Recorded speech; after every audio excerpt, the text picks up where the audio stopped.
Croeso I ffilm ni, mwynhewch. It was a nice sunny day in Corrow Town. The sea was shining and warm and everything felt good. George the Dolphin decided to pop in and see some of his friends in the neighbourhood. Firstly, he went to see Prawn to find out what she'd been up to. Prawn was happy to have a visit from George and wished him a good day. Then George went to see the Starfish, who was very, very happy to see him, as he had managed to get one of his legs stuck under a large stone and couldn't release it. The more he tried to pull, the worse it got, until it nearly broke off. George came to the rescue and carefully moved the stone away with his strong beak, allowing Starfish to quickly move his squashed leg out of the way. Phew, that was a close one. Finally, he popped in at Bob the Blowfish's house. Bob the Blowfish, how are you?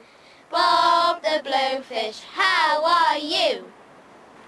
All seemed good in the neighbourhood, until George could hear a strange noise, almost like a grinding, scraping, clanking kind of noise. What was that, he wondered?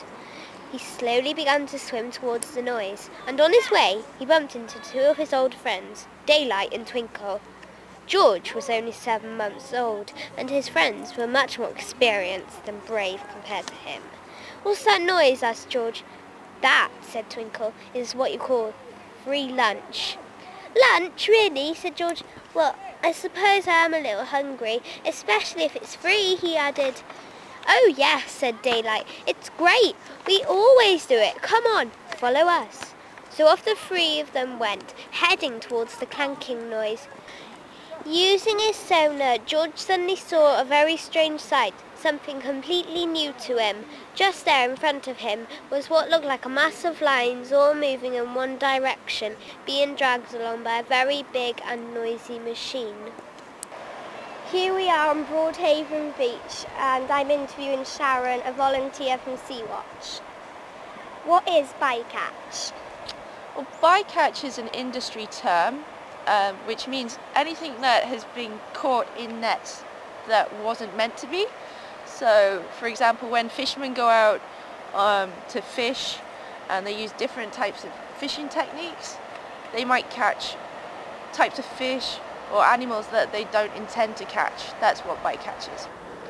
Why does bycatch happen? Bycatch tends to happen because of the technique that's being used by fishing.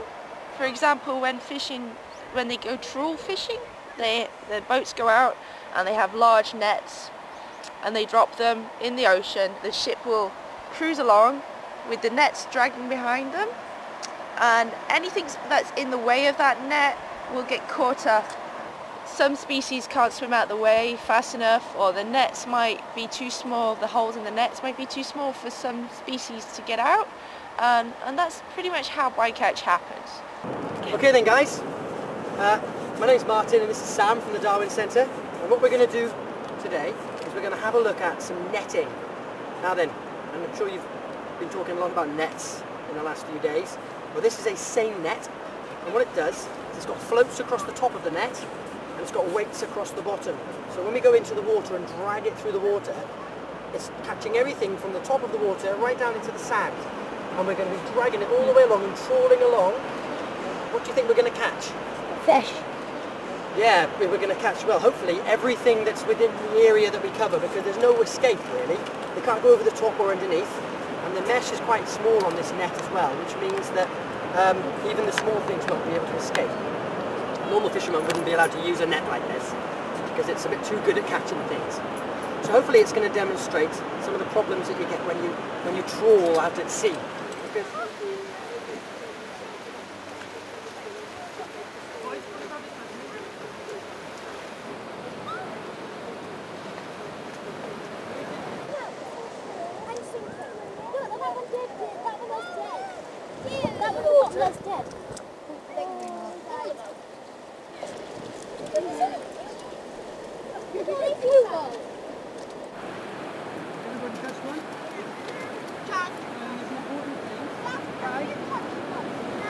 Now then, if we were just trying to catch flatfish, we didn't do a very good job, did we? Because we caught lots of other things as well.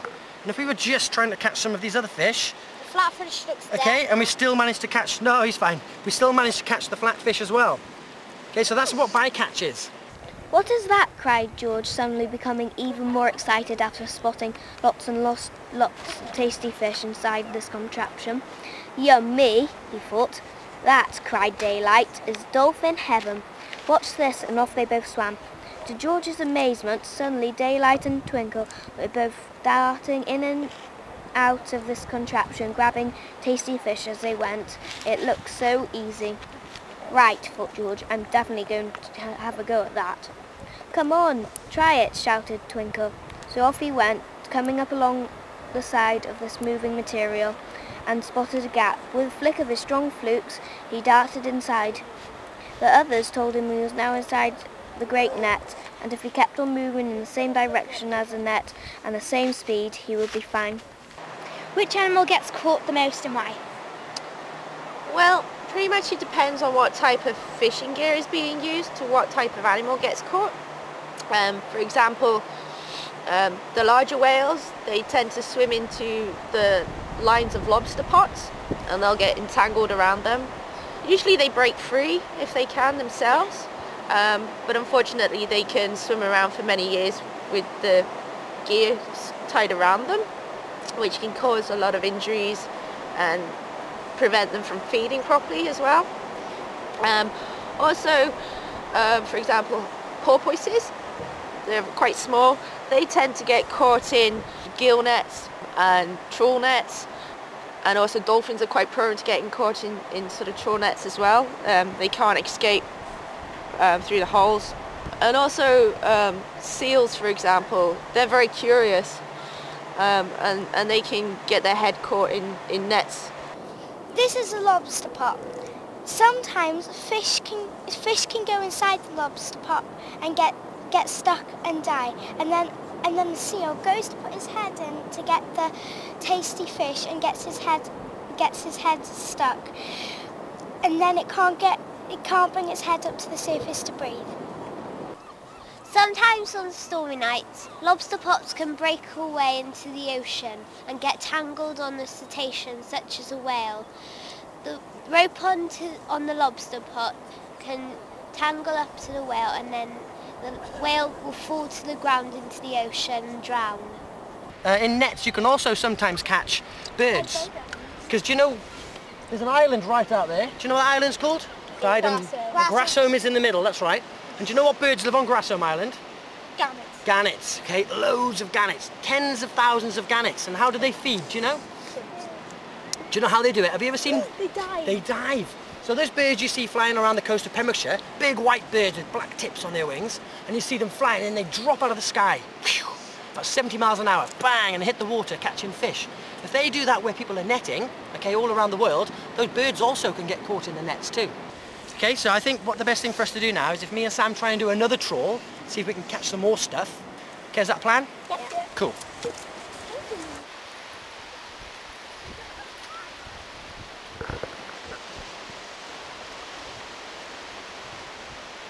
We've done 2 trawls with our net now. First time we caught, I don't know, how many do you think? About 30 fish? Yeah. Okay, 3 different species of fish and some shrimps as well. Now the second time we did exactly the same thing, except this time, yeah, we even went further, didn't we? And how many fish did we catch? 2. Yeah, two creatures, 1 fish and 1 shrimp. So that's one of the problems that fishermen get. They don't know what they're going to catch. They don't know what kind of fish they're going to get. They've got a reasonable idea about which area they're in and what type of fish they're going to get, and they can use special machines to find out if there are loads of fish around, but they can't ever be sure exactly what they're going to catch or how many. So they may need to do lots and lots of trawls in a big wide area just to catch the amount of fish that they need to catch to sustain their business, but also to provide us with the food that we want. How many cetaceans a day do you think get caught in bycatch? 100? 6? I feel like 10? Okay. So I was reading this morning, okay, there's about 1,000 cetaceans every single day get caught in nets. Now, not locally, not very many around the UK, okay, in comparison to the global figures, but still it is a problem. But as a global problem, it's a big thing, okay. So maybe in other countries and in other parts of the world, it might be worth the fishermen being slightly more educated about what they're doing and what kind of effect they're having on cetaceans. Because in some countries it's a little less important to them. Because the most important thing is actually catching fish for people to eat, because people need that food. Whereas in some countries it's becoming more and more important to not get any bycatch. Okay, to try and just catch the fish that you're after. And that's a really important message really for us today. Perhaps with the right nets or perhaps with the right fishing lines and things like that from governments, maybe that will help to protect some of the cetaceans that get caught in nets. Shall we hold on the other ones? Okay. Yeah? You're feeling brave? Who doesn't? Fishing.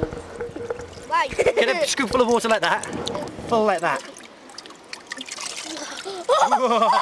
They're really weird. There you go, drop them in. There you go, how about that?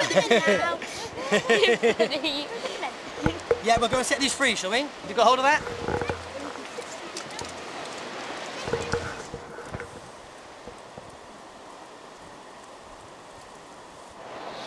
What fishing equipment is the worst for bycatch?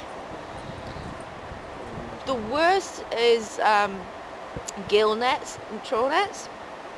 And in fact they've actually been banned in the European Union and the Baltic Seas. So they're not allowed to use them. Another problem as well is discarded fishing gear. So say if the net breaks or the net gets caught when they're fishing, and they'll release the net, or the net breaks off and floats away, that can cause what's known as ghost fishing. Whales, dolphins, marine mammals, turtles, and all other sorts of fish will still get entangled in that fishing gear, even though it's not attached to a fishing boat. Sometimes nets like this, they come off fishing boats and they float around the sea, and it gets all fish and everything in it, and they can't get back out, and then they die in there. How long can all that carry on for then? I think about 100 several years, because it's made of plastic. What type of animals get caught in it? I think it's from fish to porpoise and any animal that comes near the net. Well, George soon got the hang of this game and started to eat and eat until he felt he could eat no more. He had become so distracted with this new fun activity that he had completely forgotten what the others had told him.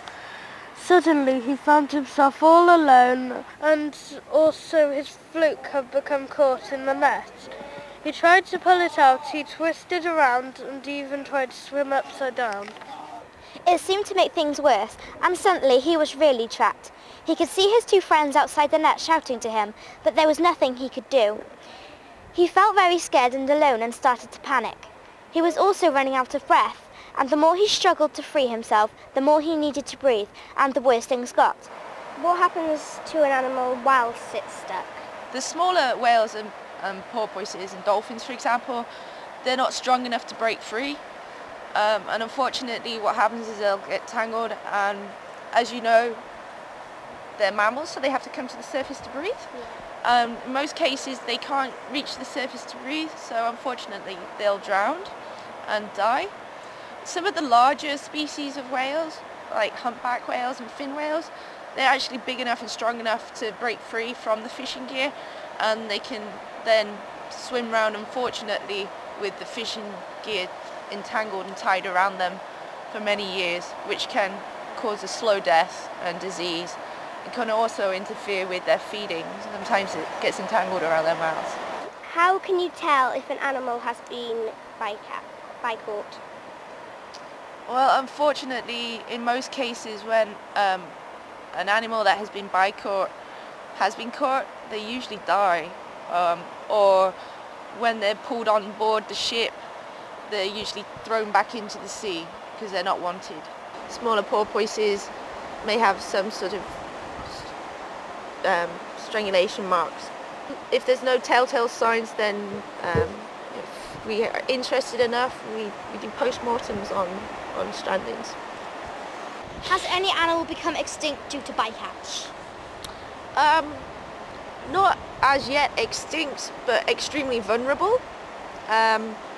For example, in the Philippines, there's a dolphin called the Irrawaddy dolphin, and there's estimated to be less than 70 left in the wild, and a lot of that is due to fishing bycatch.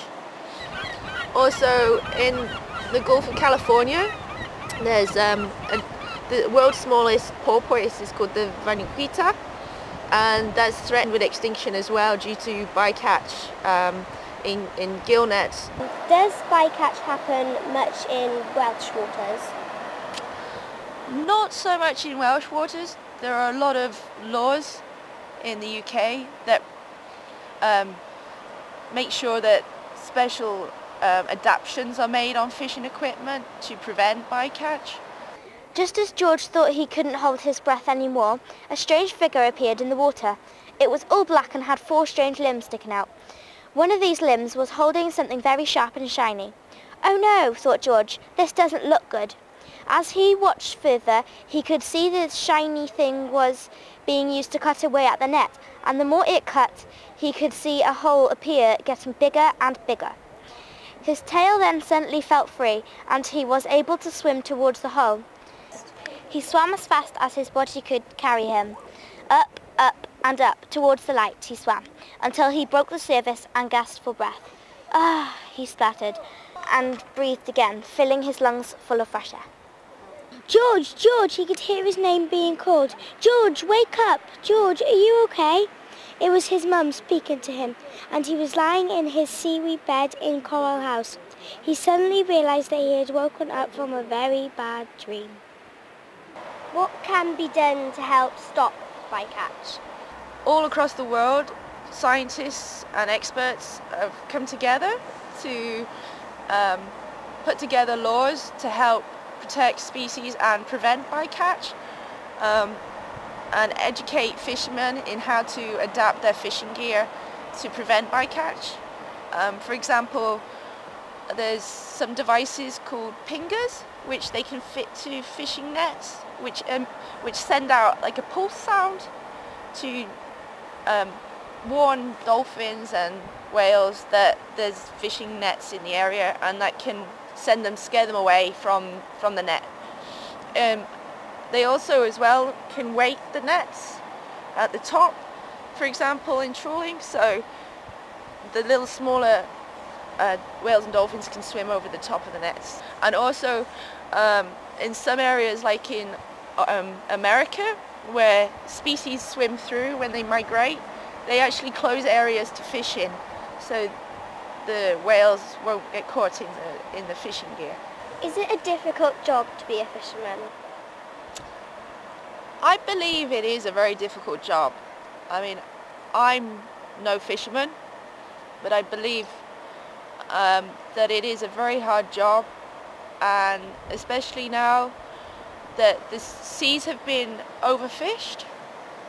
My personal belief is that we're trying our best to conserve what we have in the oceans for the future, for your children and your children's children.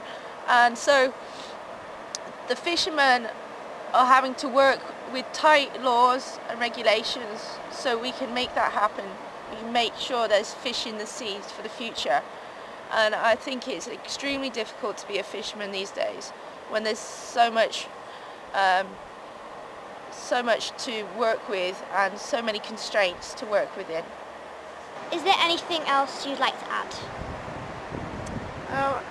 No, I'm just delighted to have been asked down here today, and I hope you guys have learned a lot and will take the message forward. How do you feel about cetaceans getting caught in nets? I feel sorry for them, and even though fishermen do it by accident, it's just a horrible thing because they get trapped underwater and they can't breathe, and they get wrapped up in it and tangled, and they don't have any food. What's your favourite cetacean, Fionn? Mine's probably the bottlenose dolphin.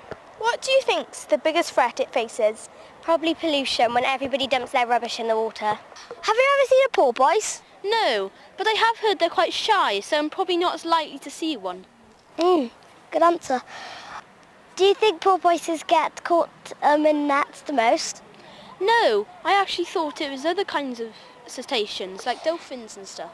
No, they actually get caught in the most. Oh. I guess we should start to care about them more. But I guess we don't notice when we're fishing. Yeah, that's right. Sadly, this outcome to our story isn't always the case. Things like this happen in real life too, and sometimes when people try to save cetaceans, it's often too late. Diolch am oelio ffilm. Diwedd.